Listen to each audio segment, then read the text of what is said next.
அதனால பழனிசாமி பேசுறதை பத்தி நம்ம பெருசா எடுத்துட்டு பேசலாம். அவர் எல்லா டைலாக் விடுவாரு, அப்படியே அதுல இருந்து மாறி வந்துருவார்.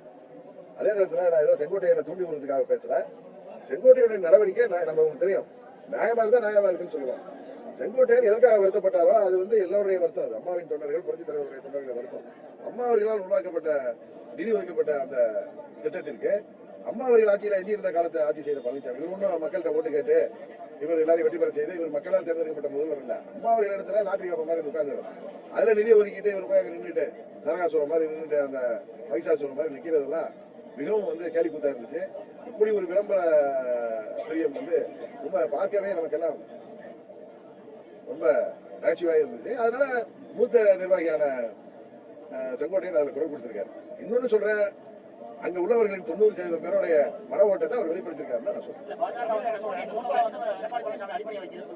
அதே எடப்பாடி பழனிசாமி நான் பாஜகவுடைய போக மாட்டேன், கூட்டணியே கிடையாதுன்னு சொன்னவர் இப்பயே மாறி வர்றாரு. அவர் 3 அடிவு பண்ணி வைக்கிறதுல ஒன்றும் அப்படிலாம் ஒரு வேலைகளை பாஜக செய்ய வேண்டிய அவசியம் இல்லை.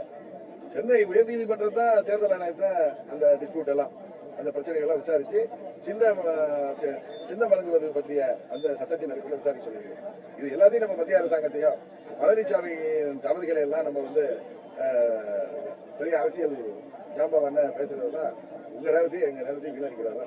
எங்களுடைய ஒரே நிலைப்பாடு, அம்மாவின் ஆட்சி மீண்டும் தமிழ்நாட்டில் அமையணும்னா தேசிய ஜனநாயக கூட்டணி வலுப்பெறுவதன் மூலம் தான் செய்ய முடியும்.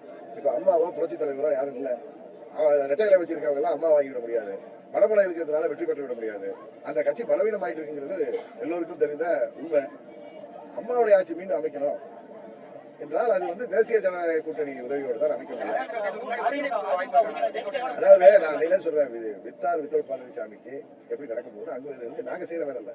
அங்கு உள்ள நிர்வாகிகளும் தொண்டர்களும் ரெட்டையில் அங்க இருக்கு அப்படின்னு தங்களை ஏமாத்திக்கிட்டு பழனிசாமிக்கு காவடி தூக்கிட்டே இருந்தாங்கன்னா 26 தேர்தலுக்கு பிறகு நான் திரும்ப சொல்றேன், பழனிசாமி அம்மாவின் கட்சிக்கு மூடு விழா நடத்திடுவார்.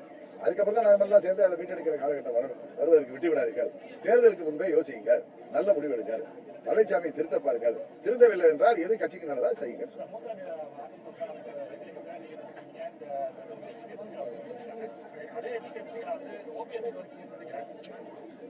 அவங்க சந்திச்சிருக்க மாட்டாங்கன்னு உங்களுக்கு எப்படி தெரியும்?